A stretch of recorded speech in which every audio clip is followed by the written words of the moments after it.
Happy Valentine's டே. இன்னைக்கு மதியம் லஞ்சுக்கு வெஜ் பிரியாணியும் தயிர் பச்சடியும் வச்சு தான் சாப்பிட்டோம். சாப்பிட்டு நல்லா தூங்கி எழுந்தாச்சு. ஈவினிங் போல் ஒரு இட்லி பொடி ஆர்டர் வந்தது 1/2 kg. அதான் ரெடி பண்ணிகிட்ருக்கேன். நான் எப்போயுமே இட்லி பொடி அரைக்கும் போது பார்த்திங்கன்னா காஞ்ச மிளகாவை உளுந்து வறுக்கும் போதே வறுத்து எடுத்துருவேன். இந்த மாதிரி எடுக்கும்போது காஞ்ச மிளகா டக்குன்னு கருகி போகாது. நான் இட்லி பொடிக்கு எல்லாமே ரெடி பண்ணிகிட்டு இருக்கும் போதே பார்த்தீங்கன்னா பாப்பா எழுந்து வந்துட்டாங்க. எனக்கு ஏதாவது ஸ்நாக்ஸ் செஞ்சு கொடுமா அப்படின்னு கேட்டுட்டு இருந்தான். நான் இட்லி பொடி ரெடி பண்ணிகிட்டு இருக்கேம்மா, இது ரெடி பண்ணிவிட்டு செஞ்சு தரேன்னு சொல்லிட்டேன். அவள் உட்காந்து டிவி பார்த்துட்ருக்கா.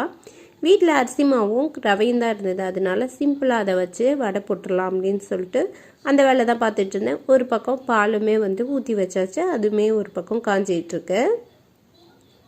பாப்பா வீட்டில் இருந்தாங்கன்னா தான் அடிக்கடி ஸ்நாக்ஸ் கேட்பாங்க. ஸ்கூல் டைம்லலாம் அந்த அளவு கேட்க மாட்டா. சாட்டர்டே சண்டே வீட்டில் இருக்கும்போது அவளுக்கு ஸ்நாக்ஸ் ஏதாவது செஞ்சு கொடுத்தோன்னா சமத்தை உட்காந்து சாப்பிட்டுட்டு படிக்க ஆரம்பிச்சிடுவாங்க. உங்களுக்கு யாருக்காவது இட்லி பொடி குழம்பு மிளகாத்தூள்லாம் வேணும்னா நான் டிஸ்கிரிப்ஷன் பாக்ஸில் நம்பர் கொடுக்குறேன். அந்த நம்பருக்கு வாட்ஸ்அப் பண்ணுங்கள், கால் பண்ணியும் ஆர்டர் பண்ணிக்கலாம். நம்மக்கிட்ட ப்ராடக்ட் எல்லாமே பார்த்திங்கன்னா no added colours, no preservative அப்படி தான் இருக்கும். ஆனால் ஃப்ரெஷ்ஷாக கிடைக்கும். நீங்கள் ஆர்டர் பண்ண பிறகு தான் நான் செஞ்சே தருவேன். பாப்பா ஸ்நாக்ஸ் பண்ணி கொடுத்தோன்னே சமத்தாக உட்காந்து சாப்பிட ஆரம்பிச்சிட்டா.